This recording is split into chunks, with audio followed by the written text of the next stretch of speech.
Am I supposed to start now? Hey, what's up, YouTube? Here we are again. Time for some updates. The 350Z has gone through a couple more upgrades, maintenance, and we've been to a couple more events. So, here we go. Maintenance, mods. I would say one of the very first things was to get the valve covers replaced. Leaking into the spark plugs and fouling up the coil pack. It was just something that just needed to be done. So we tackled replacing the valve covers and it was challenging. It had a lot of things that needs to be taken out. You had to retake off the upper intake manifold, then the lower intake manifold, cover all that stuff up so no junk goes inside. Then after that, just fiddling with the engine harness. Just trying to get the engine harness to cooperate and get out of the way to take things out. It was a pain in the ass. So there's no sub harness that you can disconnect and try to make it any better. You just had to disconnect, move it out of the way while it's falling apart because it's old, and pray that you don't crimp or cut or break anything while you're moving it out of the way.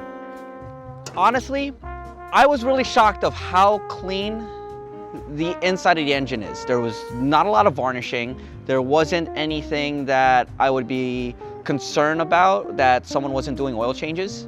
I expect worse. I really did. And I was expecting it to be like all orange and gross and disgusting, but it was quite clean. That would be the best shot right there, is from that area.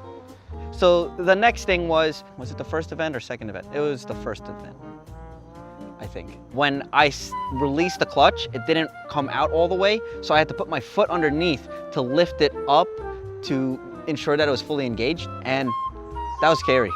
It was just like, I don't want to burn the clutch. I don't know if it's actually going to affect anything because it was at the last bit of travel, so it should be grabbing. In any case, we replaced all the hydraulics for the clutch, replaced it with a new master cylinder, new slave cylinder, and a ISR stainless steel braided clutch line. So you can't really tell 100%, but this was completely dirty. The tube that feeds the master cylinder was clogged with crud and just solidified dirty brake fluid. And as you can see here, this is the disconnected OE line, and now it has the stainless steel braided line that is connected. I don't know if you'll be able to see it in there, but the stainless line is the yellow line that's really dug in there. I mean, if you looked at it from here, you'll be able to see it. It's a single line that goes all the way from the master cylinder to the slave cylinder. No extra connections, no worries about anything else that could corrode, break, expand, contract, rip, destroy, 404. So, clutch line not found. Took care of all of that. Feels so much better. The clutch is a lot higher. Before it used to be just about not even an inch off the ground, maybe like half an inch, 3/4 of an inch off the ground. Now it's about halfway travel, taking a little bit more to get used to, but it is so much better. So much better to be able to be confident with the clutch kicks, be confident with shifting into gears. It's a lot easier to get into each of the gears than before. I feel like third gear synchro is starting to go, but it's still a lot better than it was before. So other than that, for the maintenance, what we ended up doing is adjusting the Ackerman. With the GKTech, they have these adapters for where the tie rod ends connect onto the angle kit. And instead of it being closer to the outside, it is now closer to the inside. This way, the tie rod ends are now pushing a lot more, getting a little bit more angle, especially on the lead wheel, which gives you a lot better traction for the front wheels and a lot better angle. What I also noticed was when I installed the little stoppers that go on the control arm to prevent the wheel from going too far, it wasn't to the max that it can go. Because of that, I ended up spinning out more because I was expecting more angle from the steering. Now, what I ended up doing was turn the wheel all the way, using a steering wheel holder to hold that in place, make a measurement of how far from the wheel to the little stopper would go, cut that back down, and now I get all the angle that I want. At Ready Set Drift, the most recent event, I didn't feel like I was spinning out. I had all the angle to be able to control the drift, and it felt so much better. Plus, with the more Ackerman, it goes back down to, this is a cheat code. It was feeling just right, adding more clutch kicks for a high-speed drift track, and it was more fun. Did changing the Ackerman, did it add some more self-steering? Yes, it definitely added more self-steering, but not to a point that you were fighting it. Before, I felt like I was fighting it to get back from the self-steer. Now, with the more Ackerman, it feels much better. Plus, we added plus 25 wheel spacers in the front. Bringing that wheel out now clears the control arms, and from the space of how much was really left with the steering the other way from the sway bar, it was really close. I didn't know if it was touching that. It doesn't look like there's any witness marks there, but now with that plus 25, it gives a better stance for the car. I have a much wider track, which feels much more stable on higher speeds, and it looks much better. Yeah, it definitely is a lot more aggressive. Got the open end lug nut from GKTech, as well as the spacer kit, the adjustable one. You can go from like 3mm spacer all the way up to plus 30. We're at a plus 25. In the back, we had the EBC yellows on the regular brake. I swapped that out to go onto the hydro to be able to have a better bite for the hydro. So it's less effort to lock up the wheels, and you don't really need as much rear brake when you're stopping, and when you're using left foot braking, you want more of the front wheels to start slowing down than the back wheels. Yeah, it's like OE plus if you ask me for the handbrake. We already had the EBC brake, so might as well use it for the more intense for the braking.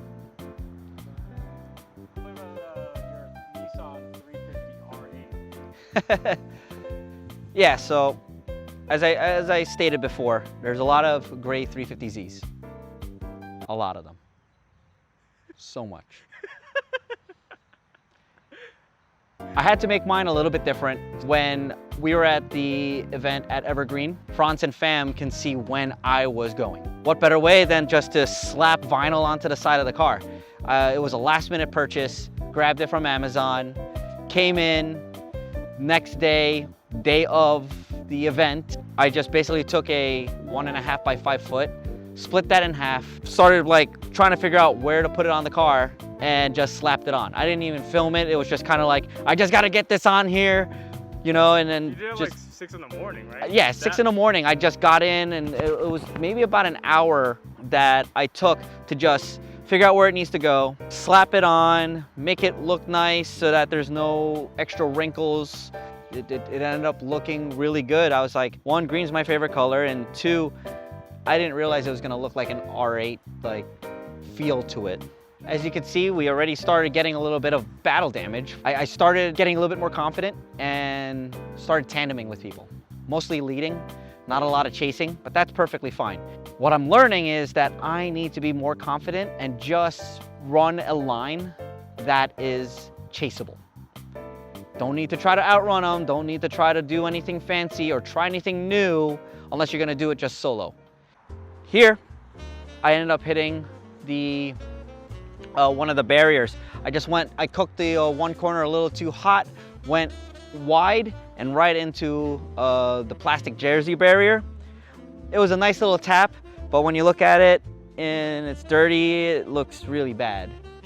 And then another one was right here. Got tapped while drifting.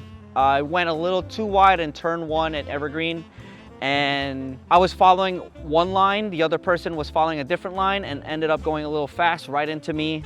Hit, shook me up, but then just continued on and drifted the rest of the course. It happens. What can you do? It's drifting. If no one's hitting each other, or, well, not hitting each other, but making mistakes, little rubbing here and there, are you trying? Are you finding your limits? No, you're not. So finding our limits, that's how we get better. It does. Plus I pulled out the dent some, not a lot. It did do a little bit of damage on the side skirt, but that is what it is. The last maintenance thing that we did was just a diff service. Drain it, refill it. Simple as that. It was really dirty. The new fluid that's in it, make sure that it stays nice and cool, nice and lubricated. The 350Z diffs don't have a high capacity of oil as some other differentials, so they do tend to heat up. I'm still using the VLSD, so that needs to stay nice and cool. When that overheats, you're basically peg legging the whole time. You're not going to be able to light up on a drift, and you're just going to have a bad time.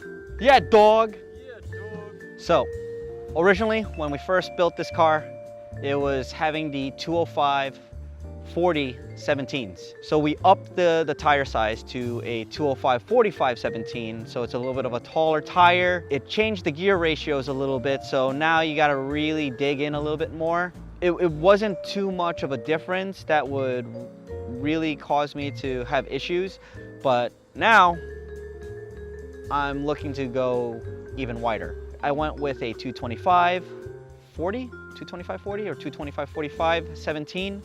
That felt really gripped up. At first I was a little afraid of it. I was going at it like 40 PSI, 45 PSI. But once I got used to it, after a couple runs, it started feeling really good. It had the bite, had the side bite, the forward bite that I was missing, especially the forward bite. I was able to launch the car towards the next corner, even to a point that the last run I did, I was able to link up a lot more of each corner, all the way up to the last corner, which I ended up spinning out. That was more of me overdriving with not enough speed. It felt really good. Now we're looking at getting the 18-inch wheels ready for drifting. I have right now the Accelera PHI with 225 40 18s, which I'm going to be doing some testing with those, as well as there was a sale, so I went and picked up a set of 651 Sports. Those are really grippy. They look intimidating. I feel like if I put my hand on it, it wouldn't be able to come off. It would be like almost like fly trap. I'm a little afraid of using those because of the strain that it's gonna put on the drivetrain. There's a lot of other people that are running in competition with a stock VQDE. That might need me to really consider swapping in the welded diff at that point, just so that I have that link up for it. So things have changed a little bit of my mindset. Not much. Drifting is still about having fun, having those experiences, and just going out and getting that seat time. But more and more as I'm going to these events and I'm seeing people compete, I also want to compete. I also want to get better at tandeming. Doesn't have to be super close, but I want to be able to sync up with someone else and just be able to tell when someone's going to initiate to the next or transition to the next corner, or is spinning out, and that I can keep myself and anybody that's my passenger safe. The mindset of I want to step up my skill set just involves me getting more seat time, getting more comfortable being with other cars, and just talking to a lot more people and just getting more advice. We made some friends along the way, right? Oh yeah, definitely. We made a lot of, some decent amount of friends. We got FRS Zach, him, as well as Nico. They're killing it right now in Class A. They even did their first event in competition. Then we got some of the guys from Team Push. Really got to become good acquaintances with Mateo, who I actually bought the welded diff and some spare axles from. And they were just really cool guys.